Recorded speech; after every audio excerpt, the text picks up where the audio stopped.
When most people hear the word snake, they automatically think of a slithering reptile, often with long, poison-filled fangs that is super aggressive. Some might even think back to the days of the elementary school and watching the great Steve Irwin, aka the Crocodile Hunter, play with snakes on TV.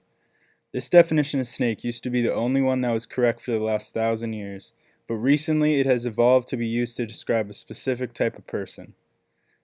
This new meaning is defined as someone who you have put your trust into that betrays you and stabs you in the back. The term is also used in the metaphorical phrase snake in the grass. This saying is comparing the fact that you can't see the animal snake in the grass until the grass gets cut. When the grass gets cut, you can finally see where the snake is, and the phrase is meaning that you can finally tell who the real snakes are. This cutting of the grass mostly refers to an instance where someone who you trusted betray you and you can finally see them for what they really are, a snake. The term snake gained momentum on the pop culture scene when famous rap artists like Jay-Z and J. Cole, among others, featured the term in their songs. When the grass is cut, the snakes will show. I gotta thank the little homie Nas for that though. Fake niggas mad, snakes in the grass, let a nigga know that he arrived. They say snakes in the grass, so I'ma cut this shit.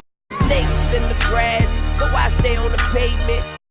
Once it was used by these famous rappers, it started to spread around to other high-profile celebrities, such as athletes.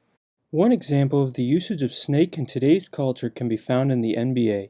George Karl, the former coach of the Denver Nuggets and Sacramento Kings, is considered one of the biggest snakes in the league today. In 2011, Carmelo Anthony was traded from the Denver Nuggets to the New York Knicks.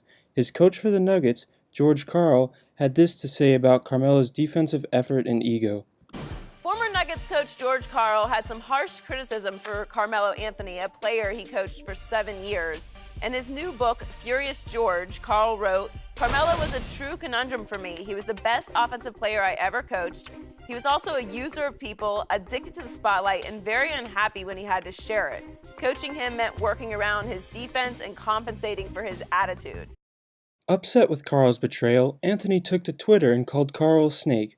George Karl has continued to criticize his players in the media throughout the years, leading to many of his other former players to follow in Anthony's lead and call Karl a snake on Twitter. George Karl is considered a snake because coaches are supposed to support their players, but instead he betrayed the trust of and backstabbed Carmelo by publicly criticizing him.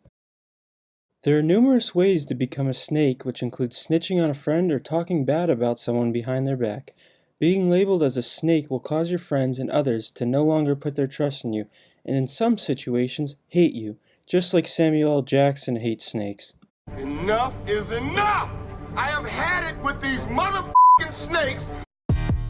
Remember, don't be that snake.